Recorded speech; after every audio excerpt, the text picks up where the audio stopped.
this video, we're going over the review sheet for test 5 on the circles unit. In question number 1, it was very similar to the question that you had on your circles quiz, where you were given the center of the circle already in the graph, and then you just needed to find the radius in order to write the equation of a circle. Remember that we like to write the equation of a circle in the following format: x minus h squared plus y minus k squared equals to r squared, so that we can clearly see the center and the radius.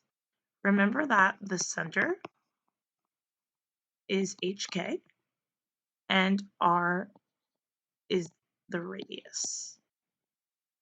With that being said, we can already right here at the beginning write the first part of the circle equation, because instead of h, we can write the x coordinate of the center, which is -1, and instead of k, we can write the y coordinate of the center, which is 3. And since this is a minus minus over here, we can actually just rewrite this as a plus. Now we just need the radius.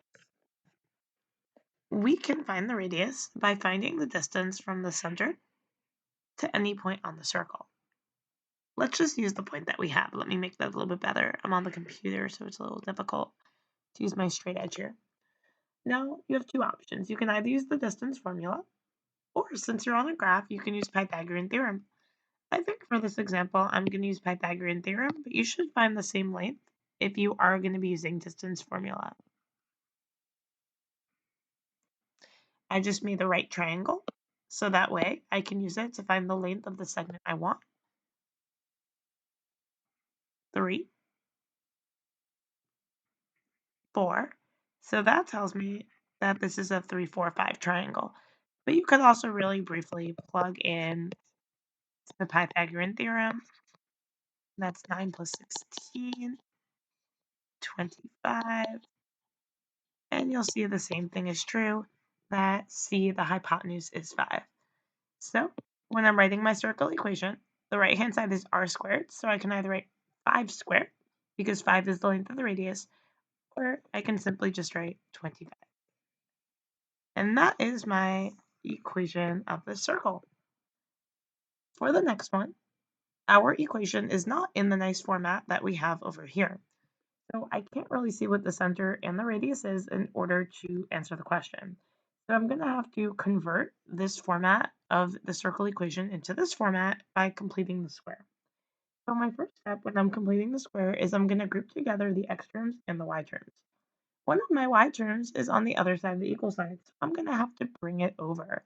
So since it's a positive 6y over here, when I bring it over the equal sign, it's going to become a negative 6y. So for my x, I have x squared plus 6x plus my box to let me know that I'm going to be adding something there. And for my y terms, I have y squared plus negative 6y. So I can just write that as minus 6y. Once again, that's because the 6y is on the right-hand side of the equal sign, and it's positive. So to move it over to the left-hand equal sign, where its other y term is, it becomes the opposite sign. Plus my box, because something's got to go there. On the other side of the equal sign, my constant is already there. And I'm also going to make the two other boxes to indicate that whatever I do to the left-hand side of my equation, I also have to do to the right-hand side in order to keep my equation balanced. In order to find the number that completes the square that goes in the box, we use the formula b over 2 squared. This is our a term, this is our b term, the c term we don't yet have. This is our a term, this is our b term, the c term we don't yet have. So for our x terms, 6x is our b term, so the b coefficient is 6. And for our y terms, the b term is negative 6y, and the coefficient on that is negative 6. So let's do for our x terms first. And I'm just going to do this at the bottom here. I just drew a line so that it doesn't interfere with what we're doing up here. So b is 6 over 2 squared. That is 3 squared which is 9. So 9 is the number that completes the square for my x terms. And for my y terms, we have negative 6 over 2 squared. There's a difference there. That's negative 3 squared, which is still positive 9. But it's important that we make note that that was a negative, because when we factor, which is our next and final step, that is going to impact our answer. Because remember, when we factor, it's going to be the same factor repeated twice. And the easy trick, if we don't remember how to factor, the easy trick to finding out what it factors to is the b over 2 before we squared it.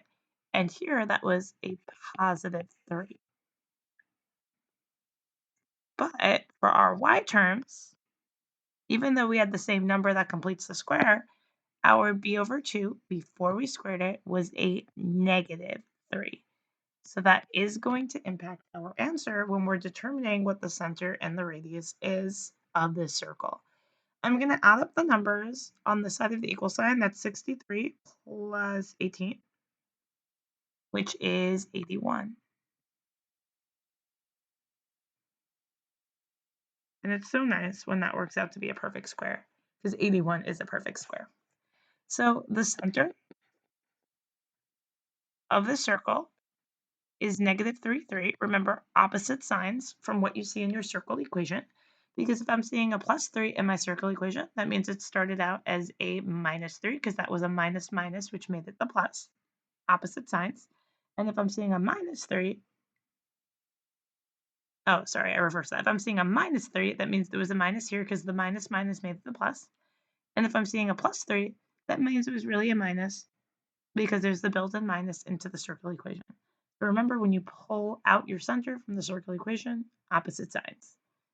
And remember, in your circle equation, the right-hand side is not r, it is r squared. So in order to find r, the radius, we need to take the square root of r squared, the square root of 81, which is 9. So the center of the circle is negative 3, 3, and the radius is 9. Moving on over here to this next example, we have to figure out which statement is true. Here, we can either use inscribed angles, or we can use the fact that we have a cyclic quadrilateral. Remember, a cyclic quadrilateral is any quadrilateral that is inscribed in a circle. And this is a quadrilateral inscribed in a circle. And one special property of a cyclic quadrilateral is that opposite angles are supplementary. So here, these two opposite angles are going to be supplementary, which means when I add them together, they make 180.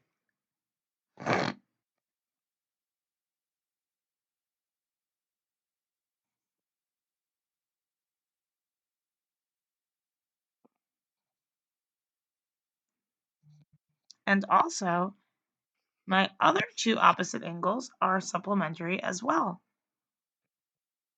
which means when I add them together, they also make 180.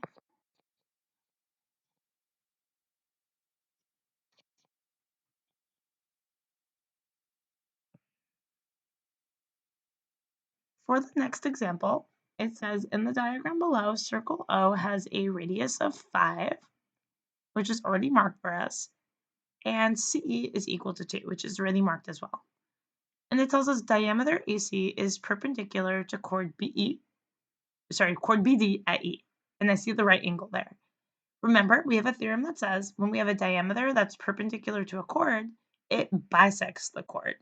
So since the diameter and chord BD are perpendicular, chord BD is actually getting bisected into two congruent parts. And what we're finding is the length of BD. Remember, all radii of a circle are congruent. So if from O to A is 5, from C to O also has to be 5. And this is already 2, so that makes this 3. And we do have a right triangle here, so we can use Pythagorean theorem to find the other side, but this is a Pythagorean triple. It's a 3, 4, 5 triangle. But if you use the Pythagorean theorem, 3 squared plus x squared equals to 5 squared, because 5 is the hypotenuse. 9 plus x squared is 25.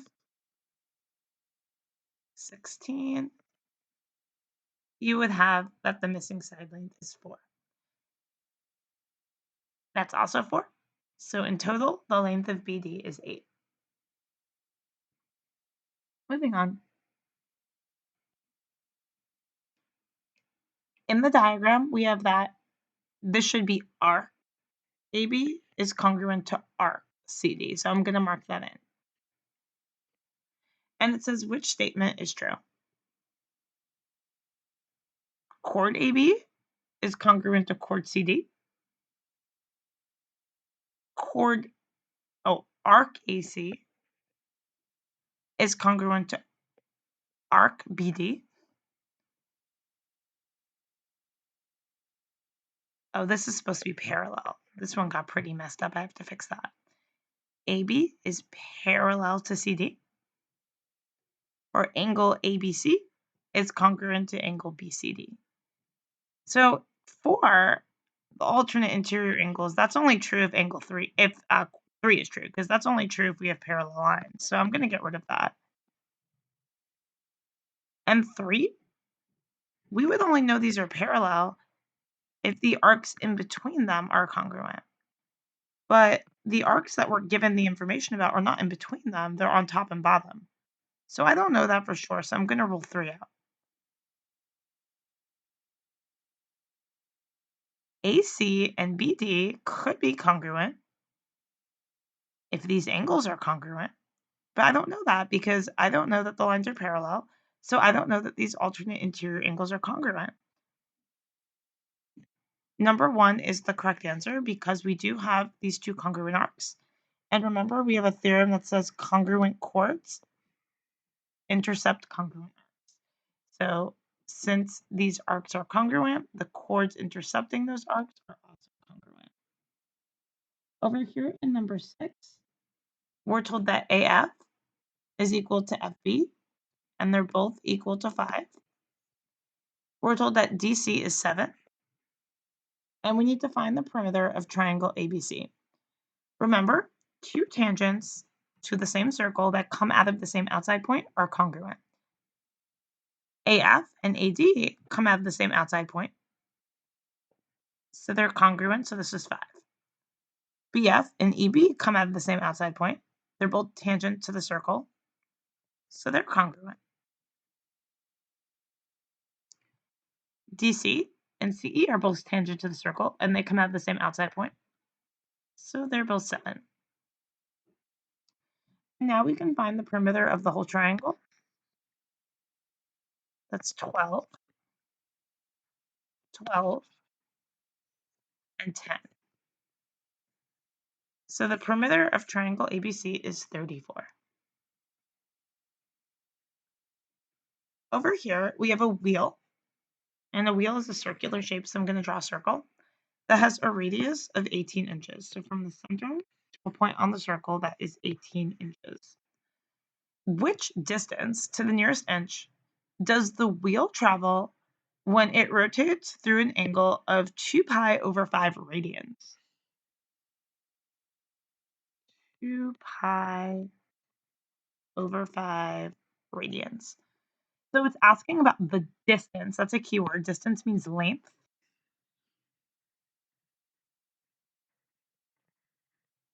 The wheel travels when it rotates through that angle. So we want the distance that it travels or the arc length. So this is an arc length question. Remember, distance is a keyword for length. So we can use a proportion. The proportion for arc length is central angle over 360, or 2 pi if you're in radians, because 360 is in degrees. So it's one or the other, depending on if you're in degrees or radians, equals to arc length over the circumference of the circle, which is 2 pi r. Because remember, central angle is a piece of all the central angles of the whole 360 or 2 pi, part over whole. And arc length, the length of a piece of the circle, is part of the whole circumference of the circle. So part over whole equals part over whole. But when you have 2 pi, like we would have here, because this is in radians, This can get a little bit messy with the cross multiplication. So remember that when we are working with arc length and we are in radians, we also have a formula S equals R times theta. And S represents the arc length, R represents the radius, I'm not going to write that down, and theta represents the central angle. Here we are finding the arc length, we are finding S. We are given that the radius is 18 inches, and we are given that the angle in radians is 2 pi over 5. So all I have to do is multiply this. And the question does say to round to the nearest inch. So I am going to put this whole thing into my calculator. So I'm going to do in my calculator, I'm going to get the fraction button, alpha y equals enter, 36 over 5. And then I'm going to multiply that by pi. And I got that the arc length, nearest inch means the nearest whole numbers, is approximately 23 inches.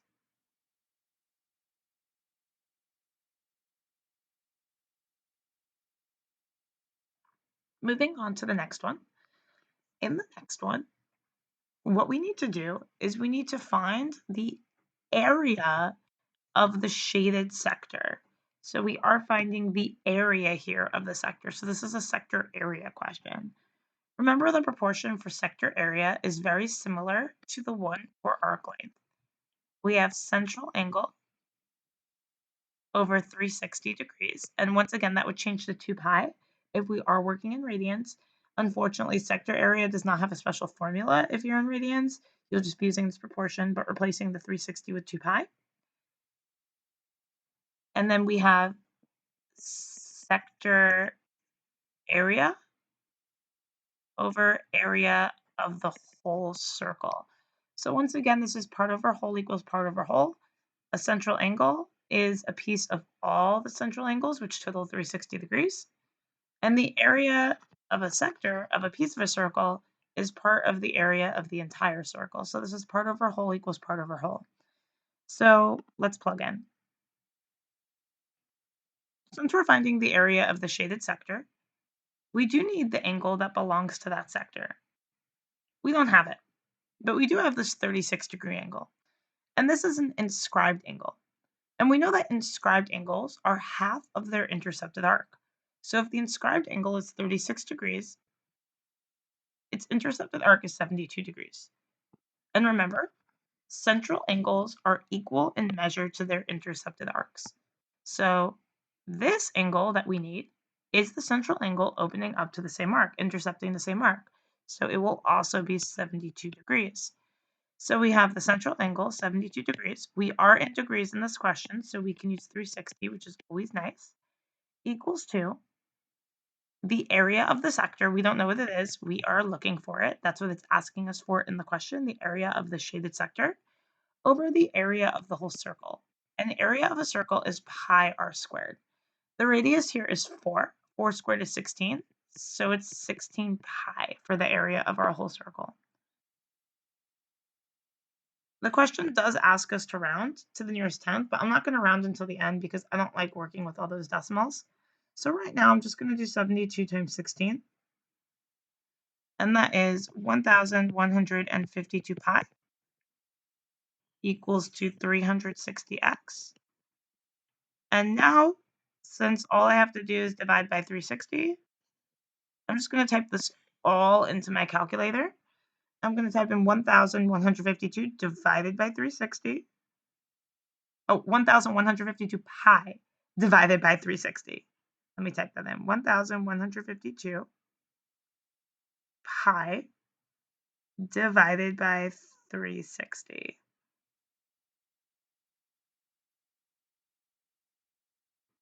And the nearest tenth of a square inch is 1 decimal place. So I got that the area of the sector is approximately 10 point, I got 0.5, but the 5 tells you to round up. So I got 10.1 inches squared. They did give us units here. the area is being measured in inches, so it is inches squared because square inches is how we measure area. Moving on. Over here in question number 9, we're told that diameter AB is perpendicular to chord CD. Once again, if we have a diameter that's perpendicular to a chord, it bisects that chord. So chord CD is being bisected. If AE is 16 and EB is 4, what is the length of CD? So we're finding the length of CD. So I don't know what CD is, but I know that it has two equal parts because we have a diameter perpendicular to the chord, which is bisecting the chord. So I can represent each of the parts as x because even though I don't know what they are, they're the same as each other. And now, since I'm dealing with intersecting chords, I see that letter x, and I'm dealing with segment lengths of intersecting chords, I could use our theorem for that, our formula for that, that says part times part equals part times part. So remember, the part of one chord times the part of the other chord, of the same chord, equals to both of the parts multiplied by each other from the other chord. So make sure that for the part times part, you're using from the same chord, and for the other part times part, you're also using from the same chord, the different chord, but the same chord as each other. The way that you can tell which pieces to use is look for the intersection where this chord and this chord meet, where that letter X meets. From one endpoint to that point is one piece. From that point to the other endpoint is the other piece. So on AB, one piece would be AE, which is 16. The other piece would be EB, which is 4. And now from the other chord, from here to the intersection point, that's X. And then from the intersection point to the other point, that's X as well. We don't know what these are, but they're the same. So we have part times part equals part times part. I'm going to use my calculator now for help. 16 times 4, 64, is equal to x squared. So we have that x is equal to 8. Now be careful here because x is an answer choice, but x is not the answer. X represents 1/2 of CD. We want the whole CD. So the correct answer here would be 16. Number 10, we have tangents to the circle O. And they mark a lot of things for us in the diagram already, which is great. And we need to find the length of BC. So I'm going to put an X on that.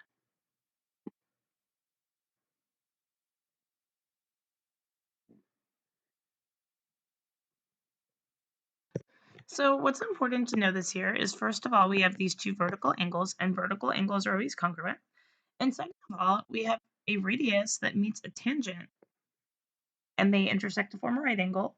That's a theorem that we have. When a radius and a tangent line to a circle meet, they meet to form a right angle. Over here as well, we have a radius of circle P and tangent to circle P. When they intersect, they form a right angle. So what's important to see here is that we have two similar triangles. We have AA, which proves the two triangles similar. And since we know that they are similar, that means that we can create a proportion in order to find the missing side lengths, because corresponding sides of similar triangles are proportional. So I'm going to use the 4, and that corresponds to the 10. And then I'm going to use the 5, and that corresponds to the x. And here I have 4x equals 250. So I need to divide 50 by 4, and that doesn't work out nicely. I got 12.5. And that is the length of BC. That's represented as x. Okay, number 12. In number 12, PA is a tangent to the circle. Secant PBD intersects diameter AC at point E. So AC is a diameter. That's important to know. Measure of angle P is 40 degrees. And the ratio of arc CD to arc DA is 1 to 8. So we know that we can represent ratios with variables. So CD is the one part, so that can be 1x or just x for short. And DA is the 8 part, so that could be 8x. And remember, AC is a diameter, so if I take both of those arcs together, that's a semicircle. That's half of a circle. So that should be 180 degrees. So I can make an equation that says x plus 8x equals to 180 degrees. 9x is equal to 180. X is equal to 20. So this is 20.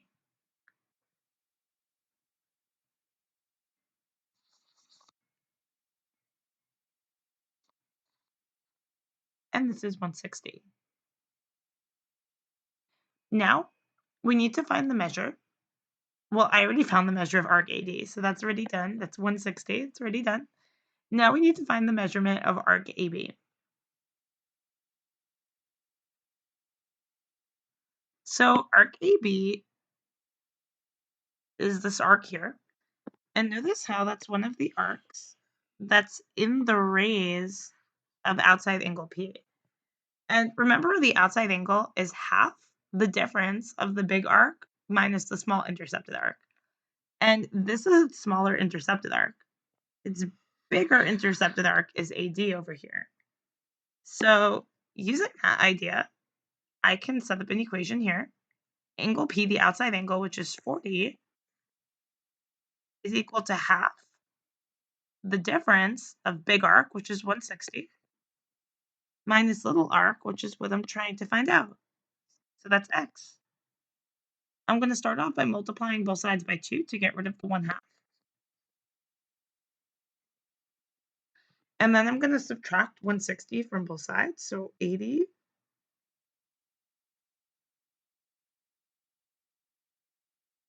minus 160. And then I'm going to divide both sides by -1 to make x by itself.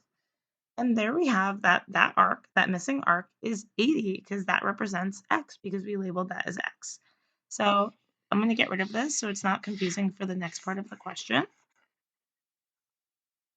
I'm going to put that 40 back from the original information, and I'm going to put 80 degrees for the length of arc AB.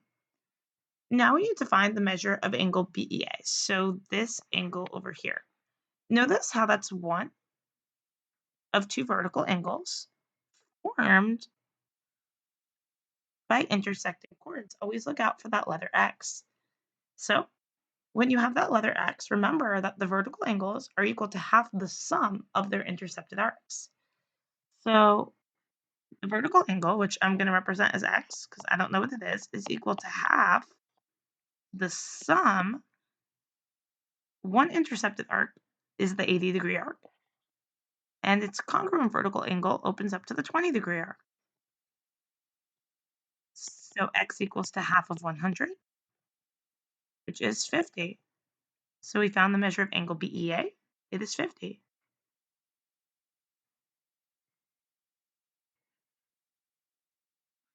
Now we need to find the measure of angle BAC. So let's see if we can do that.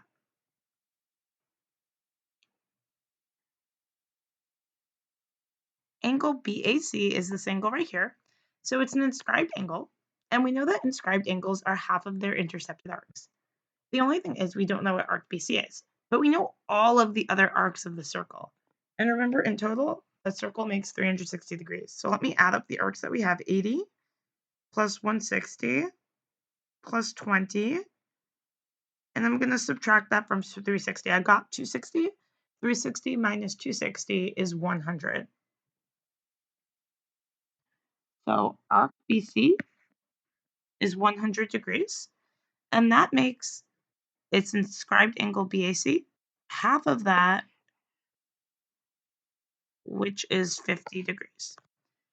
Only one more piece to find here, and that's angle PBA, which is this angle PBA right over here. That's an angle on the circle, which works the same way as an inscribed angle, half of its intercepted arc. Its intercepted arc is BA, which is 80 degrees. So angle PBA would be 40 degrees. And we are done.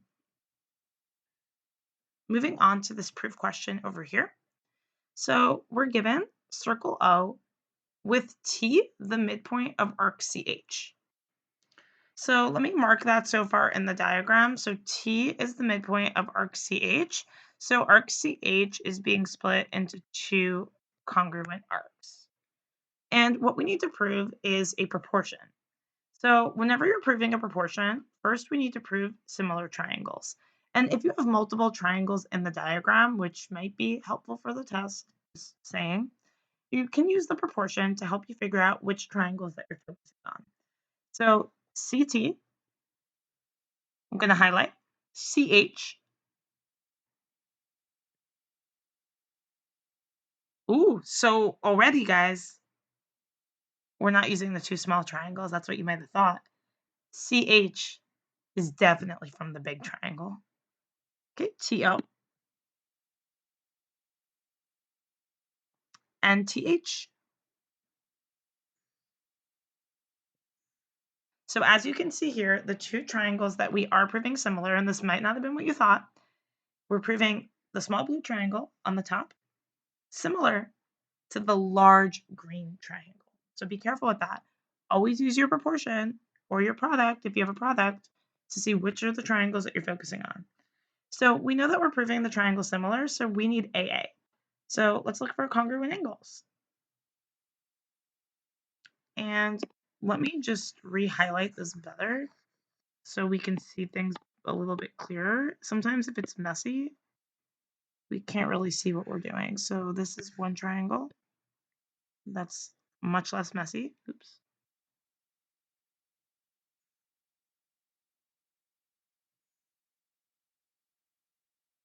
And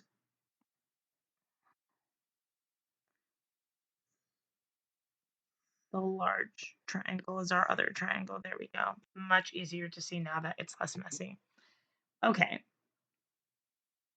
So the first thing I notice is that the small triangle is inside of the big triangle. So there's got to be an angle that they share. Now, if you're having trouble seeing what angle they share, draw them separately. Here's the small blue triangle, COT, and here is the large green triangle, CTH. And look for what they share. Now, if it's two letters, that's a side. So they do share side CT, but that's not important to us because we're proving similarity. And congruent sides are not going to help us prove similarity. It's congruent angles we're looking for AA. So that's not going to help. We would need proportional sides for similarity, not congruent sides. And in terms of angles, angle C is the angle that's shared because that letter is the same. Notice how you might think angle T is shared, but the whole angle T is not inside the blue triangle, right? It's CTO, but it's not the whole angle T, so be careful with that. Angle C is shared, so we can say angle C is congruent to itself by the reflexive property. The other thing that I'm thinking of, the other thing that was coming to my mind was that some of the triangles here look like right triangles.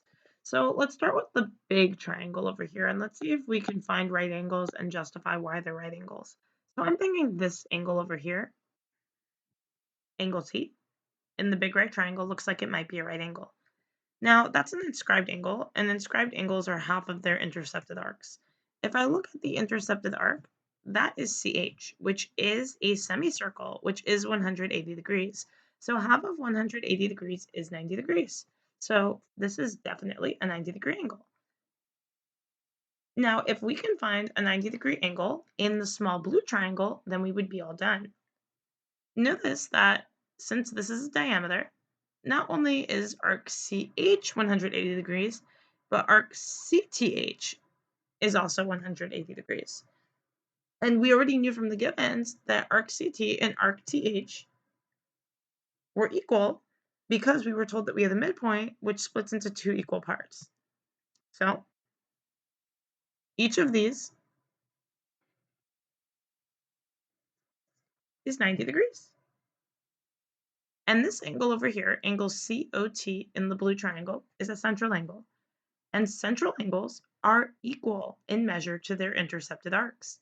So Since its intercepted arc has to be 90 degrees, this central angle, angle COT, has to be 90 degrees as well. And there we have enough information to prove that the two triangles are similar by AA due to the shared angle and also due to the two 90-degree angles that they both have. There are other ways to do this proof. You could use inscribed angles that intercept the same arc are congruent. There's that too here. There are other ways to do it, but I think this is the most straightforward way. I'm going to take a second and write up this proof. I'm going to pause the video so that way you can see it fully written up. And here is my proof fully written up. It was a little bit annoying to write up how this one was a right angle because I needed to mention how I first knew that this was 90 degrees. So that was a little bit annoying, but I wrote it up in the most direct way that I could. This one was pretty simple because inscribed angles that intercept a diameter are right angles. And then this was just reflexive property. Feel free to pause the video to take a look at it. And then I just said the big triangle and the small blue one are similar by AA. And proving a proportion is the same reason every time. Similar triangles have proportional corresponding sides. Once again, feel free to pause the video to take a better look at it. We have one more proof question on this review sheet. And over here, what we're actually doing, and this should be AB squared. What we're actually doing, if we write this out fully, this is AC times AD equals to AB times AB. So we're actually proving whole times outside equals whole times outside. And this was actually a Regents question proof, but the Regents did not give the hint that I gave at the top. And the hint I gave was to draw in segments BC and BD in order to form triangles, because otherwise you can't see the triangles. Now, what we're going to do first, before we even talk about what we're going to do here, is we're going to try to identify from our product which triangles we're focusing on. So AC, AD,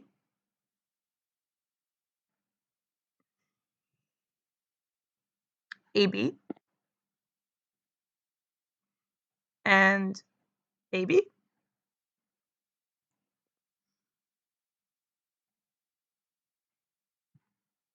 So already I could see which two triangles we're focusing on. We're focusing on the small blue triangle over here